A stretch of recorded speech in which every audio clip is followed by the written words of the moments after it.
जो बूढ़े से जवान होना चाहते हैं, तो आज की वीडियो में मैं आपको एक इंतहाई कीमती नुस्खा बताने जा रहा हूं, जिसको आप घर में तैयार करके इस्तेमाल करेंगे तो इस नुस्खा के इस्तेमाल से बूढ़े जवान हो जाएंगे।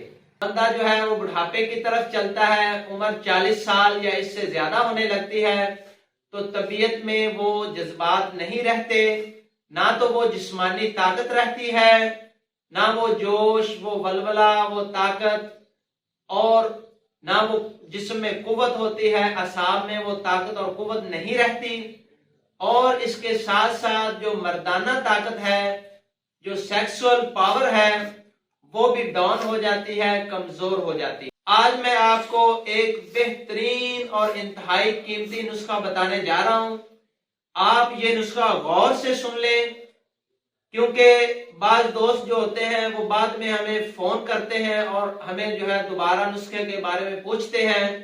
तो उन दोस्तों से गुजारिश है कि हमारे पास इतना टाइम नहीं होता कि हर बंदे को जो है वो अलग अलग से जो है बाद में रेपिटेशन करें, बाद में नुस्खा बताएं। तो बराए मेहरबानी आपसे गुजारिश है कि अभी आप इस नुस्खे को नोट कर लें, लिख लें और याद कर लें, और इस नुस्खा को आप तैयार करके इस्तेमाल करें और बूढ़े जो हैं वो जवान हो जाएं। तो नाज़रीन, नुस्खा नोट फरमा लें। सबसे पहले ये देसी बादाम जो है, इनकी मीठी गिरियां हैं, कड़वी गिरियां आपने इसमें नहीं डालनी, सिर्फ मीठी गिरियां ही इस्तेमाल करनी है बादामों की, ठीक है। तो ये आप बराबर मिकदार में ले लें, यानी 125 ग्राम ले लें। पहले थोड़ा बना के रख लें, जब वो खत्म हो जाए तो फिर आप दोबारा ताजा बना लें। तो इतना ही काफी है कि आप 125 ग्राम बादामों की गिरियां ले लें। 125 ग्राम जो है आपने अदरक लेनी है, इसके छिलके उतार के इसको बारीक बारीक आपने काट लेना है, और बारीक बारीक काटने के बाद इसको अच्छी तरह से ग्राइंड कर लेना है, बारीक मैदा कर लेना है इसका, ठीक है। अच्छा, और तीसरे नंबर पे ये देसी घी है, खालस देसी घी लेना है आपने, ये भी 125 ग्राम लेना है। और खालस जंगली शहद जो है, ये भी आपने 125 ग्राम लेना है। तो ये चार चीजें जो है बराबर मिकदार में आप ले लें, और बादामों को जो आपने बारीक ग्राइंड करके इसका पाउडर बना लेना है, अलग रख लेना है। अदरक जो है, जिस तरह मैंने बताया, इसका बारीक मैदा करके इसको अलग रख लेना है। तो देसी घी को आपने चूल्हे के ऊपर रखना है, हल्की आंच पे। तो हल्की आंच पे आपने देसी घी को जब गर्म हो जाएगा तो उसमें आपने ये जो मैदा की हुई, ये जो पिसी हुई कटी हुई अदरक होगी, वो देसी घी में आपने डाल देनी है हल्की आंच पे। तो उसको चम्मच के साथ आहिस्ता आहिस्ता आपने जो है हिलाते रहना है। तो आहिस्ता आहिस्ता हिलाते रहेंगे तो अदरक का पानी जो है वो खुश्क हो जाएगा और हल्का ब्राउन इसका रंग हो जाएगा। ज्यादा इसको नहीं जलाना, क्योंकि ज्यादा जलाने से जो है वो इसकी तासीर जो है वो खराब हो जाती है।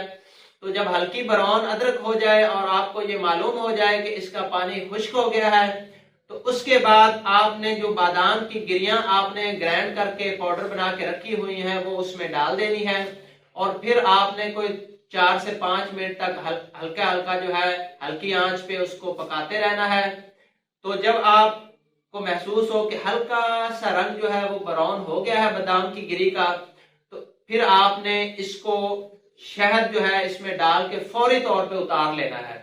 चाहे आप नीचे उतार के शहद डाल लें, या आप अभी शहद डाल के फौरी तौर पे उतार लें, एक ही बात है।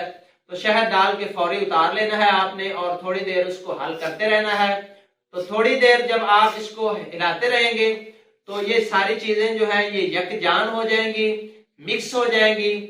तो इस तरीके से ये एक बेहतरीन और इंतहाई ताकतवर और इंतहाई मजेदार हलवा तैयार हो जाएगा।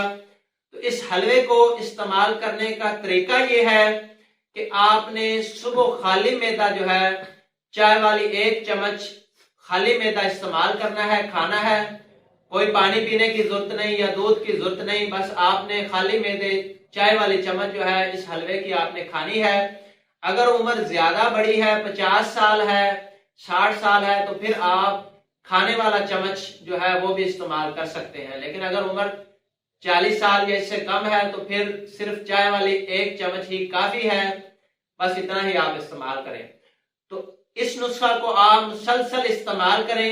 ये 125-25 ग्राम का तैयार कर लें। जब ये खत्म हो जाए तो इतना ही आप और तैयार कर लें, क्योंकि ये तमाम चीजें जो है ये फायदेमंद है, इसमें किसी किस्म की कोई नुकसानदेह चीज नहीं है।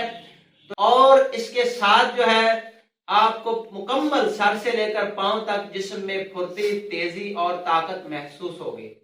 तो मर्दाना ताकत के लिए तो इंतहाई जबरदस्त और इंतहाई पावरफुल है और इंतहाई मुफीद है, और बूढ़ों को जवान करने वाला ये नुस्खा है। तो आपसे गुजारिश है कि ये नुस्खा जिस तरीके से मैंने आपको बताया है, इस तरीके से आपको इसको तैयार करें और हमारी वीडियो को ज्यादा से ज्यादा शेयर करें, ताकि ज्यादा से ज्यादा जो लोग हैं इससे फायदा उठा सकें। और तो नाजरीन, उम्मीद है आपको आज की हमारी वीडियो अच्छी लगी होगी। डॉक्टर मोहम्मद सरफराज को इजाजत दीजिए। दुआओं में याद रखिए। अल्लाह हाफिज।